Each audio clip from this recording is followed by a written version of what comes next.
Alam mo, Ronald, hindi ko na talaga alam kung ano pang gagawin natin. Sobrang lala na talaga ang pagbabaha ng korupsyon. Nagkaroon na ng Senate hearing, nagkaroon ng congressional hearing, pinalitan na yung DPWH secretary natin.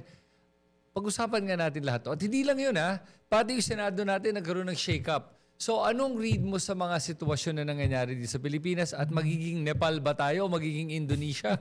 O hindi ba tayo darating doon? Ghost din pala yung mga gumagawa niyan eh. Dahil lahat nag-deny eh. Ang mga ghost project. So, yung mga ghost project, mga multo rin yung mga gumagawa. Dahil walang umaamin eh. Diba? Kahit nahuli na. Oo nga. Kahit nahuli na. So, nawala ka rito habang nakakagulo. No? Nandito ka ngayon. No? Pwede ko pang humabol sa drama na nangyayari ngayon. Pero sige, pag-usapan natin muna yung nangyaring drama sa Senado at sa Kongreso. Yun, yung Senado at Kongreso, nakita natin, unang-una, humarap yung mga DPWH na executives na sabi daw nila, wala daw mga senador ang nakinabang dito. Oo. Pero maraming kongresista ang hinarap na itong mga kontraktor naman. Si Diskaya. Binanggit niya lahat ng kontraktor, pero lahat ng kongresista, so wala siyang sinabi na kahit ni isang senador. Pero pagdating sa Kongreso naman, hinarap naman nila yung mga same DPWH executives na dito na paamin nila na may mga senador daw. Sino paniniwalaan natin? Well, baka lahat naman hindi mali. Okay. Pero ang paniniwalaan natin at this point ay yung independent commission. Ang hirap kasi na yung Senado, iniimbestigahan yung sarili nila. Yes. Ang Kongreso, iniimbestigahan yung sarili nila. Parang yung kriminal, no, ay iniimbestigahan yung sarili niya. So ngayon, na-appoint na yung Independent Commission na medyo disinterested parties, ibig sabihin, hindi kongresista, no, at hindi rin senador, baka merong mangyari. Dahil kung walang mangyayari, sasabog ito sa mukha ng presidente. Determined yung presidente na mahiya naman sila. At pagkatapos ng mahiya naman sila, makasuhan sila. At pagkatapos sila makasuhan, makulong sila. No? Ang problema, nag-ooperate siya within the limits of a system na very rampant ang corruption. No? So yun yung dilemma ng presidente. Magagawa ba niya within the present limits? Within legal bounds ba ang sinasabi mo? Partly legal bounds pero partly political limits dahil ang tatamaan dito mga kaalyado niya. Oo. Diba? So, pag natamaan yung kaalyado niya, baka maglipatan niya sa mga kalaban niya. Diba? So, yun yung hindi lang legal limits kundi political realities. Okay. Yun yung problema. So, itong independent commission na to, sinabi ni President BBM na ibabanggit na daw niya kung sino yung mga parte na itong commission na to. Pero mukhang lumabas na an hour ago, yung at least dalawang pangalan. Sino? Si Mayor Magalong at saka si former DPWH Secretary Babe Singson. Aba! Parehas kong kakilala yan. No? Pag nasa Baguio ako, nakakape kami ni Mayor Magalong. No? Nung siya ay CIDG, kilala ko na siya. Si Babe Singson naman ay kasama ko yan sa cabinet. No? Yan yung gumawa ng master plan para sa flood control na hindi pinansin ng Duterte government. Okay, pero alam mo, babanggitin ko lang kasi sa akin, yung pagpasok ni Magalong dito sa commission na to, confirm na ba yan? More or less. Sige. Para sa akin, ang issue ko lang with Magalong kasi hindi niya masabi na mismo ang mga Duterte ay kasama sa problema ng korupsyon. Kaya nakatatakot ako na baka selective yung gagawin niyang investigasyon niya na hindi masama ang mga Duterte dito sa investigasyon na to. Ano tingin mo? Tatamaan siya dyan. Kaya tingin ko ay babaguhin niya yung ganyang klaseng attitude. No? Lalo na yung kanyang mentor, si Ping Lacson, ay idinadawit na yung mga Duterte. Kung nakita mo yung kanyang mga privilege speech na ginawa, no? Dinawit niya si Pulong. Oo nga. No? Anong gagawin ni Pulong doon sa 51 billion sa isang distrito niya? No? Gano'ng karami ron ng flood control? No? So, tingin ko ay bilang kasama sa Independent Commission, ay wala siyang choice. No? Go where the evidence goes. No? Yun nga yung dahilan kung bakit natanggal si Senate President Cheese, at least one of the reasons.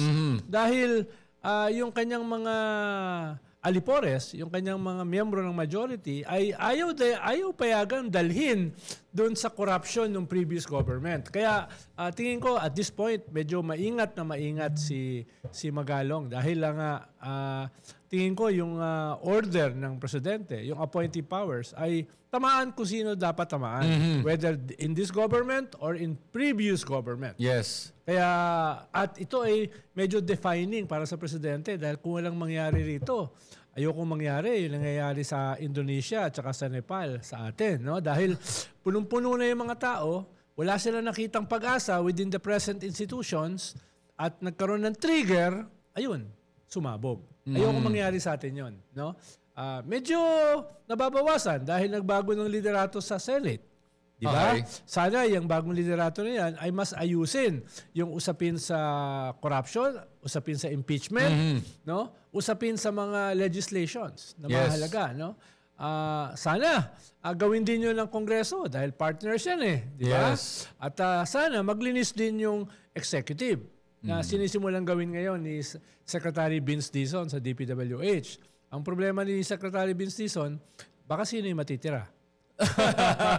Oo nga, no? Pagkatapos Kaya nakikita mo, may mga efforts para yung magkaroon ng escape valve na hindi sumabog yung steam sa sobrang galit. Sobrang galit. Kaya may mga effort, medyo bubuka lang konti. Not enough. Pero may kaunting pagbuka. Pero alam din naman nila, ang limits nila, 2 taon na lang. Dahil sa third year, election na yan. Election ban, negotiations, realignment. So, their window is very short, very small. Okay. So, ang read ko dito ngayon with regards to President BBM, yung ginagawa niya, ay kung nung last administration, rampant ang corruption, siya naman, sinusubukan niyang ayusin yung problema. Weird lang sa akin kasi parang pinalalabas sa mga tao na parang siya yung source ng problema, which ako naniniwala ako na kung siya mismo sinusuportahan niya ang corruption, bakit niya babanggitin ngayon? Bakit niya pinapalabas ito ngayon? Pwede naman niyang itago lang. Pwede naman niyang ipalusot lang yan na ginagawa naman ng kadalasan. Well, ang dahilan kasi dahil executive ang pinanggagalingan ng corruption. Halimbawa, DPWH. Ang DPWH headed by Secretary Bonoan, siya yung nag-appoint doon. Kaya by association na-implicate siya. Sa Kongreso at sa Senado, yung mga na-implicate ay mga allies niya. Diba? Kaya ang sabi niya nung third zona, mahiya naman kayo. Pero yung mga walang hiya, nandun nagpapalakpakan. No? Kaya ngayon, kailangan niya, he has to put substance dito sa kanyang slogan na mahiya naman kayo. Dapat yung ginawa niyang press ko na pinakita niya yung 15 contractors, yung mga links niya sa politiko, kailangan hindi lang niya ipakita. Dapat kasuhan niya. At ngayon, sinisimulan yan. Kaya yung identification sa kanya nito mga corrupt niya ng mga allies at appointees ay medyo nababawasan na yung ganyang association dahil may ginagawa siya. Pero before kasi, dahil siya yung nag-appoint, di ba? Tapos mga kaalyado niya doon sa Grand Coalition, siyempre, yung mga tao, siya yung leader So ngayon, nagkakreate siya ng distance. Pero the distance is not yet too big, no? Right. Dahil wala pang nakukulong, wala pang nakakasuhan. Halimbawa, nung panahon ni Pinoy, mayroong dating Senate President na nakulong, si Enrile. May 2 kasama niyang senador na kulong. Si Napoles na kulong. Na-ban ang pork barrel, etc. Yes. Kailangan niya lang ganung Napoles moment. Ngayon, no? Kaya para magkaroon ng substance yung kanyang kampanya dahil bumababa yung kanyang approval ratings. From the historic high noong 2022, the highest result ng isang election sa kasaysayan ng Pilipinas. 61.5% something, no? Yeah, that voted. After nun, nabiyak yung Uniteam. After nun, lumabas yung mga scandals. Nagkaroon ng controversy sa GAA, National Budget, last December. Tapos, natalo yung majority ng kanilang kandidato for the Senate, yung alyansa, at yan ay definitely a referendum on his leadership and his government. No? At ngayon, naglalabasan na itong mga skandalo na ito. So, ibig sabihin, kung wala siyang gagawin, makakasama siya doon sa pagguho. Okay. Dahil nga nag-pile up na Nag-pile up na. Ang maganda, may ginagawa siya. Right. Halimbawa, itong kaibigan niya, si Chis Escudero, napalitan. Kaibigan na. Kaibigan talaga. Very close yan. No? Pero para sa akin, mas kaibigan to ng mga Duterte kaysa ni BBM. Well, Si ganun Cheese. din ang tingin ko dahil siya yung pumigil sa impeachment ni Sara. Oo. No, single-handedly. Nagsimula sa forthwith. Tapos tumuloy sa remand. Di ba? Tapos yung Supreme Court, pumasok na. Yes. So, malinaw yung kanyang role dyan. At nakatulong yan para sa kanyang pagguho. Halimbawa sa social media. Ikalawa, yung na-imply by implication na connect siya dun sa insertions. Yes. Na 142 billion na nahihirapan siyang ipaliwanag. Tapos itong pinakahuli, smoking gun, itong paglabag niya sa Omnibus Election Code na isang contractor nagbigay sa kanya ng 30 million, no? At yung kanyang handling dito sa mga Duterte senators na inappoint niya sa mga key positions sa Senado. Yes. So tinamaan siya sa 3 level. Una ay popular opinion. Kung monitor mo social media, pagguho siya. Ikalawa ay sa mga senators mismo. Dahil yung mga senators, mahirap naman na miyembro sila ng institusyon na nagiging unpopular. Diba? Yep. So nagkaroon ng mga cracks. Pero yung last straw, Malacanang. No? Dahil hindi naman, kahit may separation yung Congress at saka House, we weren't born yesterday. Alam naman natin na may impluensya dyan ang Malacanang. At dahil nga dito sa nangyayari sa popular opinion at saka sa mga kaso, yung Malacanang pumosisyon na. Kahit hindi nila pinakita. Okay. Hindi naman lilipat yung 10 senador doon sa minority kung walang bindisyon. Ako naman babanggitin ko to, Ronald. Para sa akin kasi, ang nakita kong parang smoking gun, tama ka dun sa lumabas na 30 million na campaign contribution ng isang contractor. Ang gusto ko talagang gawin natin lahat na hindi ko pa ginagawa, no, ay gusto ko i-link yung 142 billion na insertion na ginawa niya at titignan natin kung sino yung mga contractor na makakakuha nito kasi nga lumalabas itong contractor na nagbigay sa kanya ng 30 million ay nakinabang ng over 5 billion. Ng mga proyekto na karamihan ay sa Sorsogon mismo. Na siya ay dating governor. Yun. Ngayon, titingnan natin kung itong 142 billion na in-insert niya ay sino makikinabang doon at anong distrito? Kanya ba ulit? Kasi lumalabas sa mga lugar niya at lugar ni Joel Villanueva. Yes. At saka ni Bongo, may insertion din si Bongo yes. doon. And ngayon, nakikita natin sa flood control, Joel Villanueva, lumabas din ang pangalan ulit. Cheese Escudero, ando 30%. 30% of 600 billion, 600 million. Tapos si Jinggoy, 30% na ng 300 plus million. Ito pa naman si Jinggoy, 2 beses na nakulong. Convicted na, di ba? Kaya nga, Trees the charm. Kaya gusto na makulong ulit for the 3rd time, no? Alam mo, nagtataka ako sa mga tao tulad ni Jinggoy na hindi ko talaga alam kung paano pa yan nananalo eh. Dahil nandidiri siya sa korupsyon eh. Diba? Nakakadiri, sabi niya, di ba? Nandidiri siya, pero nandidiri ba siya sa sarili niya? Yung ba sinasabi niya? Baka hindi siya tumitingin sa salamin. Kaya hindi niya alam kung ano yung pinagdidirihan niya. Di ba nakita mo naman yung attitude niya, napaka self-righteous. At totoo. nakasar siya nung biniro siya ni Marcoleta na tinawag si JB as the good Estrada, the good one, tapos tawag sa kanya the bad one. At yung testigo ng DPWH, inulit yun sa Senate hearing, di ba? Akala niya lusot na siya, hindi pa pala, di ba? Pagdating sa Kongreso. Yan ang problema sa mga joke katulad natin eh. Dahil karamihan sa ating mga joke, totoo. Kaya nakakatawa at diba? Kaya masakit, di ba? So, yung nangyari sa ating Senado, para sa akin kasi, yun yung joke. Kasi nga, pag nakita mo yung pagpatakbo nila nung hearing na to, nakikita mo na pinoprotektahan nila ang isang administrasyon at nilalabanan nila yung isa. Sa Kongreso din, gano'n. So kung sa Senado, ang gusto nilang mangyari ay tignan natin 2022 onwards. Sa Kongreso naman, sabi nila, sandali lang. Kung tinitignan natin 2022 onwards, tignan din natin ang 2016 to 2022. Ang problema lang, medyo pinilit nila yung 2016 to 2022 na nagmumukhang parang pinopolitika nila to. Anong read natin doon? Ikaw kasi, Chris, hindi mo nakita na majority ng suporta ni Senate President Cheese Escudero ay mga Duterte. 7. Okay. 7. Ibig sabihin, mayorya ng kailangan mo para maging Senate President ay nasa mga kamay ng mga Duterte. Kaya, maunawaan mo yung kanyang mga aksyon. na kinatay niya, yung impeachment, no? Na hindi matuloy, di ba? At makikita mo rin yung kanyang pagproteksyon dun sa mga senador na posibleng involved dito sa corruption na ito. Ang problema ay you can only defend them so much. You can only stop the attacks against you so much. Eventually, kung yan ay bulok, lalabas at lalabas, maamoy yung baho. At ito ngayon yung nangyayari. At yung cost niyan was his Senate presidency. Yes. And for me, yun yung kasi pinaglaban niya nung umpisa.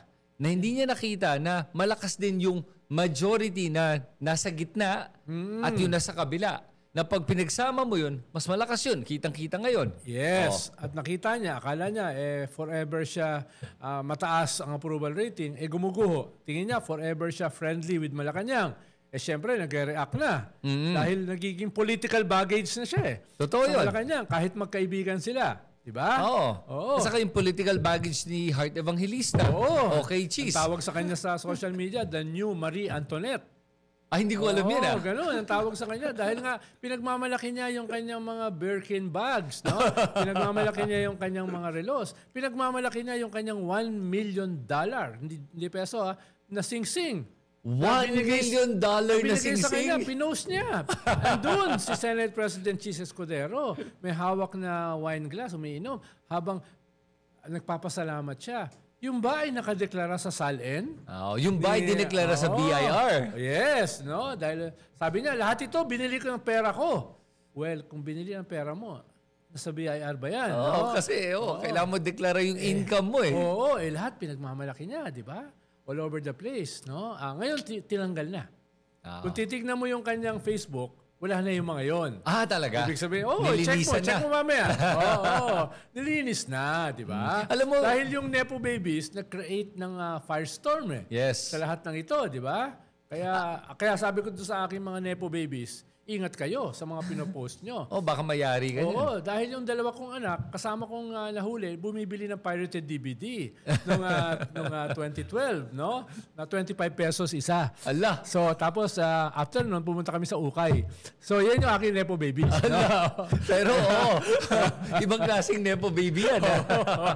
Pero alam mo, tinatakot ako dito hindi mo tinatakutan, pero inaalala ko lang dito sa ngayong pagbubulgar ng mga Nepo Babies ay ngayon, mag-iingat na lahat ng mga nangungurakot. Ngayon sila lahat alam na nila na, pag nangungurakot ka, huwag magpo-post, huwag nagsusuot ng mga relo sa mga hearing. Yes. So ngayon, baka mas mahirap na makita ang korupsyon tulad ng dati. Tama. No? Pero baka mamatay sila sa privacy. Dahil, kaya sila nangungurakot, kaya sila nagaganyan para ipagmalaki. Yun. Diba? No? Ang sabi nga nung isang magnanakaw na kilala ko na naging gobernador ang sabi niya ay, money you don't spend is just a piece of paper. It's not money. So, kailangan mong gamitin. At kung gagamitin mo, kailangan mo ipagmalaki. Diba? Kaya nakikita mo, mga relos na 150 million. Relos na 170 million. Grabe. Diba? Diba? Hindi ko ma-imagine yun No? No, meron akong relos, Techno Marine, pero 15,000, no? Yung ganun ba? Wala. Wala. So, panoorin mo yung yung Facebook ni Heart Evangelista na binigyan siya ng grabe. Hindi ko alam $1 million yung ring na yun. No? So sa ako, naghahanap ako yung puwit ng baso. Mukhang diamante yun No? Maganda yun. Hiwain yung puwit ng baso. Tapos yun na yun. Pwede mo na ipagmalaki yun, di ba? Alam mo sa akin, tama yung sinabi mo na pag may pera ka nga, gusto mo nga ipagmalaki. Kasi kahit anong purpose nga nung sabihin natin marami kang pera, nakabili ka ng magandang relo, hindi mo naman pwedeng suotin dahil pag sinuot mo, yari ka sa mga taong bayan. So, sa ganun, mahuhuli pa rin kung mahuhuli yan. Pero parang sakit kasi yan Parang sakit yan no? Accumulation. No? Wala namang skill set yung ating mga walang hiya to moderate their greed. Diba? Totoo. Pag nandiyan ka, gusto mo mag-accumulate. Yun yung problema Kahit hindi mo siya magastos. Diba? Anong gagawin mo doon sa pinakita na 5 feet by 5 feet by 4 feet na Isang bilyon? 1 bilyong piso na puro 1,000. Anong gagawin mo ron? Yeah. Hindi mo malagay sa bangko. Hindi mo malagay sa kahadiyero. Diba? Hindi mo rin malalabas agad-agad yun. Oo nga. So, yun yung nakikita kong problema ngayon is yung mga naririnig kong balita ng mga kondo na ginagawang mga bank vaults na. Bank vaults, tama.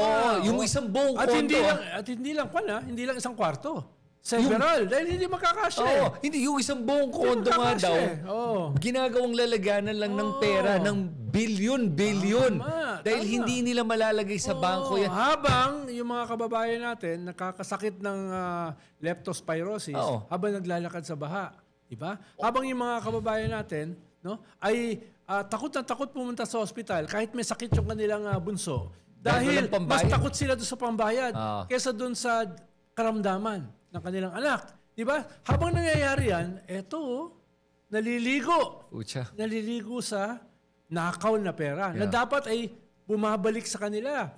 Nung humarap si Secretary Herbosa sa Kongreso last week, inamin niya na 2/3 ng gastos ng mga mahihirap sa kalusugan sa hospital galing pa rin sa sarili nilang bulsa. Diba? So, kaya ginigrilis sa Kongreso. Nasaan na yung universal healthcare na pinagmamalaki natin? Nabatas na. Diba? Sabi niya, napunta sa infrastructure. Dahil mas madaling pumunta sa hospital yung may sakit na mahirap dahil may kalsada. Ay, nako. Di mo narinig yun? Kailan to? Last week sinabi ni Herbosa to? Siniliwanag niya. Kaya kakatay siya ni Chel Jokno. Last week po siya talaga. Alam mo, si Chel Jokno, napaamin si Lubiano, yung contractor, na nagbigay siya for the record ng 30 million sa campaign fund ni Chis Escudero. That also happened last week. Okay, alam mo. Napaamin niya. So, yun ang maganda naman sa mga hearings kung may matino ka nagtatanong. Diba? Alam mo sa akin, bihira ako magmura sa mga podcast. Napapamura ako ngayon. Kanina, pinipigil ko lang sarili ko. Dahil, nung binanggit mo yan, na ang daming pera ginagasta, bilyon-bilyon, ginagasta natin dito sa mga walang kwentang flood control, walang kwentang mga pagpapaayos ng kalye, paggagawa ng mga bagong mga buildings na walang kwenta talaga.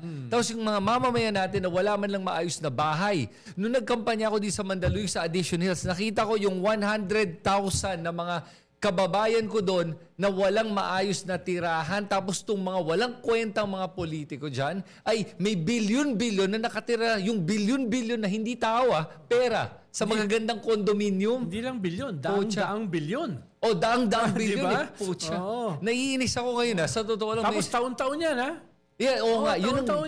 Yun na nga na hindi ko maintindihan gaano kalalim ang iyong greed para hindi ma-quench yung thirst mo sa gusto mong pera na kahit ang yaman mo na gusto mong pang kumuha taon-taon. Walang konsyensya tong mga to hindi lang konsensya. Parang hindi mga tao.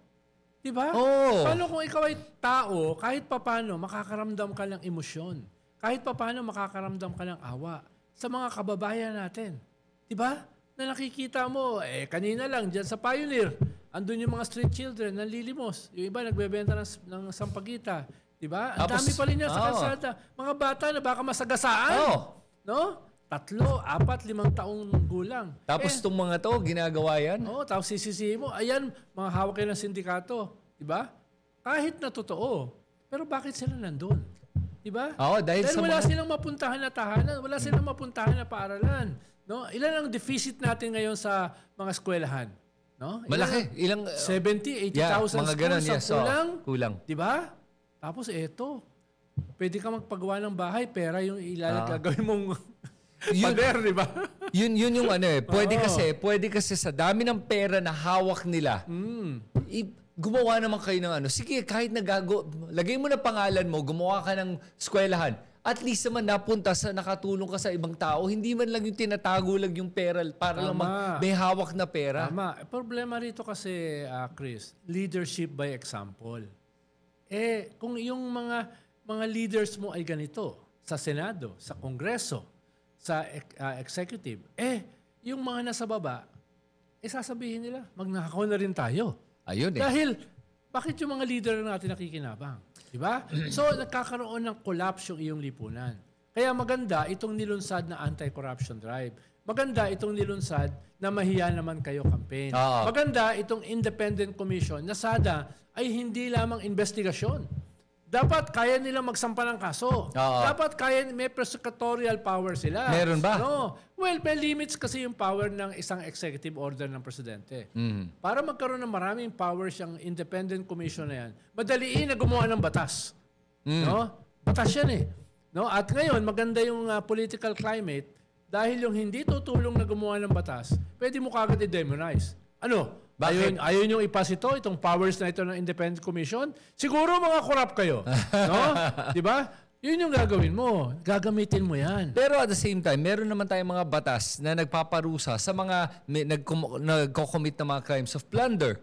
Graft and corruption, meron na eh. Yes, pero ang problema dyan, ang haba ng proseso, no, ngayon nga, wala pang ombudsman eh. Wala ka tayong ombudsman. Oo. Yung Sandigan Bayan, maraming reklamo dyan, no? Kaya gumawa ng independent commission dahil nga hindi nag-work yung ibang mga institusyon natin. Sabi nga ni Marcoleta kay Ping Lacson, nung nag-privilege speech siya tungkol dito sa kanyang expose, epal ka. Bakit dyan mo ginawa sa plenary? Ba't hindi dito sa Blue Ribbon? Sabi ni Tito Soto at ni Ping Lacson, hindi kami makasalita dyan ng mahaba. Hindi na, ayaw mong paabutin doon sa previous government yung investigasyon. Kaya dito namin ginagawa. Ganon din yung iba nating institusyon. May mga protection eh. Di ba? May mga protection eh. RTC, pero sa Sandigan Bayan, dyan sa ombudsman. Biro mo yung nakarang ombudsman, pinagbawal ang pag-release ng salin. Oo nga eh. Yun, malala yun. Di ba? Pinagbawal. Unless pumayag yung sinasalin. Anong katarantaduhan yun? Di ba yung sinasalin ka, dapat hingin permiso. Kaya nga may salin eh. At hindi lang yun, di ba sinabi din ng Ombudsman Martires na yun na pag ikaw yung mag-akusa or may ganun yan na mag-akusuhan ka, ikaw pa yung kakasuhan. Di takot lahat ngayon. Kaya walang nanghihingi ng salin. Anong ginawa ng Supreme Court? No? Pinahigpitan ang proseso ng impeachment. Halos wala ka na may impeach ngayon. Yan yung problema mo sa mga institusyon na yan. No? Kaya nagbubuo ng alternative institution. Katulad nitong Independent Commission na may limits dahil executive order lang eh. Okay. No? Kailangan gumawa ng batas. At ngayon yung best time para gawin yung batas na yon, para lagyan ng ngipin yung Independent Commission na yan. Dahil lahat nag-iingat. Diba? Lahat nag-iingat. Ikalawa, ay ma-emphasize itong sitwasyon na ito ay panahon na para gumawa ng mga alternatibong senador, alternatibong kongresista, alternatibong gobernador, mayor, di ba? Yun yung makita dahil galit na galit yung mga tao. No? Tama na, tama na. At in 2 years, magsisimula na yung kampanya for the next election. Mabilis yan. So gamitin natin itong pagkakataon na ito para hindi mangyari na yung kabataan namumuno sa revolusyon sa Indonesia at saka sa Nepal. Nilusob yung parliament, nilusob yung bahay ng Prime Minister, sinunog. Huwag na tayong umabot doon. Huwag nyo nang galitin yung kabataan. Di ba? Dahil pag napuno yan, pupunta yan sa kalsada. Dapat yung kabataan ay pumunta sa 2028 election. Bumoto, katulad ng ginawa nila last election, tinaboy nila yung mga artista. Bumoto sila ng mga alternatibo kahit hindi pa kompleto. Ngayon, kompletuhin nila. Okay. Tapos hindi lang yun. Hindi lang artistang wag na nyo iboboto. Mga corrupt, wag na nyo iboto. Correct. Yung mga dynasties na yan, wag na nyo iboto. Mga corrupt na wala naman daw silang ginawang kasalanan. Hindi naman daw sila nagnakaw. Diba? Nakita mo yung mga sagot ng mga senador at kongresista? Sino mga amin? Pinalaki ako ng mga magulang ko na maging maka-Diyos. Mga ganun ba na mga paliwanag na hindi sila corrupt? Pero paano nga ba mahuhuli itong mga to? Kasi nga, alam mo, I think alam naman ng lahat na maingat ang ating mga politiko pagdating sa korupsyon. Maingat sila, kaya malakas ang loob nila nga na sabi, sige, tignan mo lahat ng mga papeles. Lahat yan malinis. Kasi sa nga papeles, mabilis nga, doktorin yan para mukhang maayos lahat. Pero ang kadalasan na ang ginagamit nila sa korupsyon ay cash. Hindi mga bank transfer. Lahat yan cash. Kaya, paano mo uhuliin kung walang mga money trail na kayang mabuo bilang ebidensya? Sabi nga nila, ang isda nahuhuli sa sariling bibig. So, makikita mo sa kanilang lifestyle. itong Nepo baby, siya na nag-trigger ng uprising sa Nepal. No? Nakikita yung mga anak ng mga leader nila. Ayun. No? Winawaldas ang pera ng bayan. Nagalit yung kabataan. Kabataan lang namuno. Doon din pala sa Nepal. Nepo babies din pala. Nepo babies ang trigger. Kaya nga, pinagbawal ang social media. Doon pumunta sa kalsada ang kabataan. Dahil binabanatan sa social media, itong Nepo baby sa Nepal, no? Binan yung social media. Imagine mo, binan, no? Di nagwala yung kabataan. Ando sila sa kalsada. Nilusob nila yung center of power, no? Tingin ko dito mahihirapan naman silang iba na social media. Oo nga. Diba? Yes. Diba? So, mas matindi ang reaction dito pag binana ng social media. Diba? Tingin ko nga, totoo. Kaya, baka ikaw pa yung mamuno.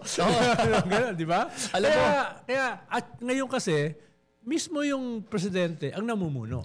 Kaya hindi siya ganun kasimple. Doon sa mga bansa kasi na yun, yung mga presidente at prime minister ang pumigil sa mga investigasyon. No? Kaya tingnan natin saan pupunta ito. Kaya nga dapat maingat ang presidente.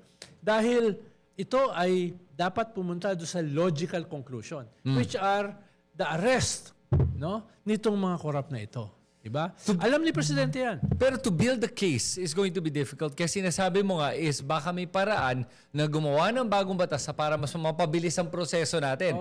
Kasi pag tinignan mo, no, ang problema na nga natin ngayon ay sobrang bulok ng ating mga institusyon kaya ang taong bayan ay naghanap ng mga extrajudicial means. Yes. Huwag mong kalimutan, Chris, there is such a thing as the court of public opinion. Diba? At yan yung kalsada, yan yung road papunta sa 2028. Yung court of public opinion. Diba? Makikita mo sa lifestyle eh. Sana yung bagong ombudsman, ilabas yung mga salin. Diba? Sa salin kasi itatriangulate mo yan eh. Yes. Yung properties ng tao at ng kanyang pamilya, check mo sa LRA. Bahay, mansyon, lupa, etc. Pero isama mo yung immediate family. Sa LTO, i-check mo yung mga sasakyan. Immediate family. Sa AMLA, yung mga bank accounts, nasabi mo nga, hindi naman lahat nandun. Pero meron ka rin makikita doon. Dahil para bumili, kailangan meron kang credit card. So may bank records ka, di ba? Ika-apat, Bureau of Immigration. Nakakailang labas ba yan? No? Bawat tapos makikita rin naman nila, yan ba ay first class, etc. So maraming paraan para i-triangulate kung desidido ang gobyerno. Kung desidido yung investigating committee. Hindi yan mahirap eh. Si Mayor Magalong, head yan ng CIDG. Alam niya paano gawin yan. No? Tayo nga, alam natin eh. Kaya itong first few weeks ay panonoorin sila, titignan sila sa microscope. No? At susukatin sila. Sana hindi sila maging kulang. Parang pelikula, no? Sinukat, ngunit kulang, di ba?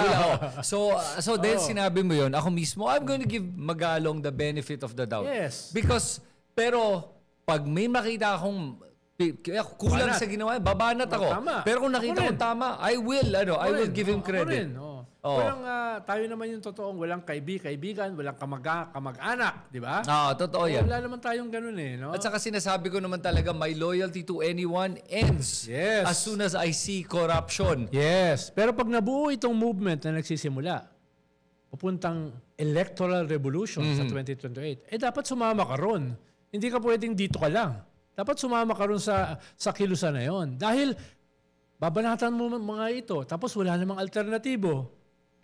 Mumurahin ka rin ng tao. Ayaw nyo naman pala maging alternatibo. So anong gagawin namin? No, iboboto pa rin namin yung mga bulok, yung mga walang hiya, yung mga magnanakaw. Kaya yun yung ibig sabihin nito eh. Kailangan magkaroon ng alternatibo, hindi lamang sa Senado at sa Kongreso, pati sa mga local government, di ba? Pati sa mga appointive powers, di ba? Good Lord. Hindi lang kasi to corruption sa flood control. Corruption to sa infrastructures. Ang dami pa niya mga kalsada na imbis na ganyang kalaki yung semento, no? Kung meron man lang. Di ba? Tapos mga bills, mga batas, na pag-abot sa BICAM, babaguhin. Dahil tatanggalin mo yung excise tax sa coal dahil binayaran ka ng mga kumpanya. Tatanggalin mo yung tax sa sigarilyo dahil binayaran ka ng lobby. No, yung ganun ba?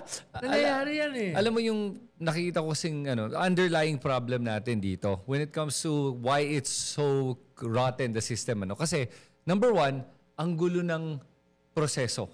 kadalasan, karamihan sa ating mga mamamayan, hindi naintindihan ang proseso. Ako mismo, Yes. inamin ko Yes. nung dahil lang nagagawa ko nitong mga vlogs na to, naintindihan ko yung pinagkaiba ng NEP sa GAB sa GAA. At nakikita ko, dito pala siningit to, dito pala siningit. At na nagkakaroon tayong, lahat ng mga mamamayan, mas natututo ngayon bantayan ang mga prosesong to. Nakikita natin, ganito pala yung pag-i-insert ng budget sa DPWH. Sino pala nag-insert? Is it the executive department o is it the Congress o Senate? Makikita mo, lumalabas lahat. Very secret eh. Oo, dati. Pero at the same time kasi, nakikita ko din sa mga prosesong to na ang gulo-gulo, kaya nagkakaroon ng korupsyon. So Ronald, moving forward nga ngayon, anong pwede na nating asahan sa ating gobyerno? So meron na mga kilos na nangyari, pero naniniwala ka ba talaga na merong makakasuhan? O hindi ba isang malaking palabas lang to? Isang pelikula na walang pupuntahan? Tingin ko ay may possibility, lalo na kung mga taong katulad natin ay magbibigay ng pressure. Kung mga taong katulad natin ay nagagwardya sa kalsada. Halimbawa, may lumusob na sa bahay ng mga diskaya. 3 beses. Diba? Mismo Kongreso ang nilusob. Ang Senado nilusob. No? Kahit yan ay ilang libo pa lang, hindi kasi laki sa Nepal o sa Indonesia at hindi ganun kabayolente, ay nagsisimula na. Ngayon, may series of rallies na mangyayari sa Etcha Shrine, sa People Power Monument, sa Luneta. May mga iba nagpaplano na katulad ng 1 million people march nung panahon ni Napoles against pork barrel. No? May mga ganyan na. So, hindi yan nangyayari overnight. No? Yan ay nagsisimula unless magkaroon ng trigger. Na overnight biglang magkakaroon ng... Katulad nung pinatay sa Indonesia na Grab driver. No? Katulad nung tinanggal yung social media platform sa buong Nepal. No? At 19 yung pinatay ng mga estudyante. So, may mga triggers eh. May mga triggers. Sana hindi mangyari sa atin yon. Yes, ako talaga. Sinasabi ko, nakakatakot yun. Bubuksan ulit ang Quadcom investigation. No, na nagsimula last year at dramatically in-implicate ang mga Duterte sa drugs, pogos, China, etc. Nagsisimula ang bagong ombudsman. No? Up and running yan. Hindi yan dapat maghintay. No? Magsisimula ang Parliament of the Streets, People's Impeachment. Magsisimula next month yung na-postpone na ICC hearing, etc., etc. All of those will complement each other. No? Para din yung escape valve. Yung galit ng tao, kung makita nila it works, itong mga institusyon na nangyayari, then mababawasan yung kanilang galit. No? Impunity kasi, 3 bagay yan eh. Una, mga weak institutions na hindi pinakikinabangan ng tao. No? Ikalawa, mga corrupt officials na tingin nila they are untouchable. No? That they can get away with it. Ikatlo, a population na indifferent, ignorant. At ang tingin ay ang tingin nila ay hindi sila dapat makialam. So yan yung 3. Medyo nagbabago, may kaunting tawag diyan, functional enhancement sa institusyon, katulad nitong investigative commission na ito na independent. Nagpe-purge sa DPWH. Hindi dapat matapos yan doon. At ikatlo, nagigising ang tao. Kaya nga hindi na nila binoto yung mga artista eh. Oo nga. Sa bagay, nakatulong ng marami si Robin Padilla ron. Na-identify nila yung mga bagong Robin Padilla. So, ibig sabihin, ito mga kabataan nagigising. Hindi na ito yung papayag ng impunity. Diba? So, itong 3 mga basihan ng impunity nagbabago. No? Kaya medyo hopeful ako. Nagulat ako mismo nung resulta ng eleksyon. Pero mo yung akbayan, nakakuha ng highest, hindi lang number 1, the highest vote in party list history. No? Kahit wala sila sa survey. Kabataan yan. Dahil in almost all the schools, number 1 sila. Kaya clear evidence na yung Gen Z ay nagigising. Diba? Wala sila sa survey, pero they went in droves nung 2025 election. Hindi yan mawawala going into 2028. Dadami pa yan. Okay. So may pag-asa. Alam mo, at least pag nakakausap kita, hindi ako nawawalan ng pag-asa. Kasi sa totoo lang ako mismo, may parte sa akin kasi ngayon na parang wala na akong parang wala na akong pake. Parang bahala na kayong lahat. Gusto ko na nga sabihin, ayoko na, suko na ako. Bahala na kayong lahat dito kung ano gusto nyo mangyari sa Pilipinas. They're falling over each other. Ngayon ka lang nakakita. Biro mo kinukuha nila ng picture, yung billion, daang milyon. Oo nga eh. At lumalabas ngayon. May imagine mo ba yan? Yeah, Last totoo. month? Yeah, May imagine mo ba yan? Di ba? Oo, tapos ito, nagtetestigo sa isa't isa, naglalaglagan. Oo, naglalaglagan. May imagine mo ba yan? Last week? Di ba? So marami rin nangyayari. Ang sabi ko nga, there is such a thing as karma. Yeah. Di ba? Oo. Kaya yun naman yung may reason to hope. Ngayon, iba naman kasi yung masyado mong ino-overestimate yung nangyayari. Calculated naman yung ating hope eh. Yes. Diba? Hindi naman tayo mga nakatira sa kuweba. Nakikita naman natin yung limits pa rin ng sistema. Sinasabi lang natin, may mga good signs that things may change. Yes. Lalo na with our participation. Pero alam mo kasi siguro ang nakikita kong problema natin ngayon ay sa sobrang daming mga issues na humaharap sa atin na nadadilute na at nadidistract na tayo na hindi na natin alam saan tayo titingin. Yes. Nakatingin tayo ngayon sa flood control. Nakakalimutan natin yung issue with the impeachment. At yung ginawa ng Supreme Court na inaantay natin yung kanilang motion for reconsideration. At sigurado ko sa'yo, Supreme Court natin ay nagsasabi ngayon na, o sige, padali natin to. Sa bagay, nakatutok naman yung taong bayan sa flood control. Baka makalimutan tayo. Alam mo, Chris, hindi ako magugulat kung merong mga magpa-file ng impeachment mismo sa mga Supreme Court justices. Hindi ako magugulat. Hindi ko sinasabi na mangyayari ha. Sinasabi ko lang, hindi ako magugulat. Dahil galit yung mga tao eh. Galit yung mga tao. Sinasabi ko rin, may mga positive elements. Halimbawa, 2 weeks ago, may nakausap ako na mataas na tao sa gobyerno. Pinakita niya sa akin yung solusyon sa flooding. Ibig sabihin, may solusyon. No? Sus, Oo. may solusyon Halimbawa, meron silang meron kami binigay na master plan na hindi kinuha. Oo nga. Sabi nila, meron kaming geomapping. Alam namin yung mga flood-prone areas. Alam namin kung saan dapat ilagay yung totoong flood control projects na hindi ginagawa. Ang sabi nga niya, mas okay pa nga yung ghost project. Mas okay pa. Lesser evil. Bakit? At least, hindi winasak yung mga natural na flood control areas. No? Paano pag naglagay ka ng maling flood control system para kumita, mas damaging. Mas lalala yung problema mo. Siyempre, dapat itigil natin yung mga ghost project. Pero ang ibig lang niyan sabihin, ito yung solusyon eh. Alam namin yung problema sa baha.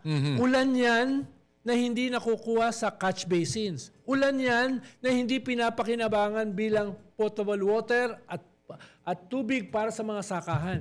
Ulan yan na pwedeng gawing enerhiya, electricity. Pero hindi natin ginagawa kahit nandyan yung technology.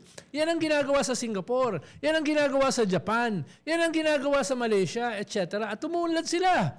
Tayo hindi.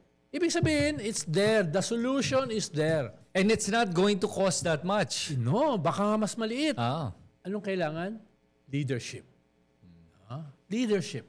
So, and beyond that, for me right now, kailangan nilang gawin dito sa darating na bagong GAA, yung General Appropriations Act. Yes. Kung magaling itong mga to, nakikinig sila sa taong bayan, kailangan gawin na ating mga kongresista at senador ay ilipat na itong pera sa DPWH, kalahatiin, less than half pa nga, ilagay sa Department of Education na sila ang gumawa na ng mga eskwelahan. Under Sunny Angara, may tiwala ako na magagawa yan, na mawawala yung deficit natin ng eskwelahan.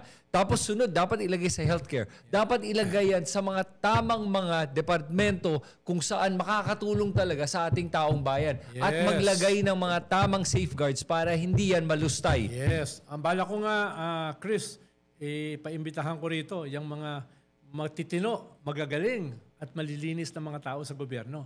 Para makita naman ng tao, meron pang natitira. O sige nga, Ito ay matatalino, mga henyo ito mga nag-top to ng mga board, mga kwanto, mga walang record ng corruption, walang track record, mga profesor dati sa universidad. Nasa gobyerno ngayon? Nasa gobyerno. Hindi ko alam.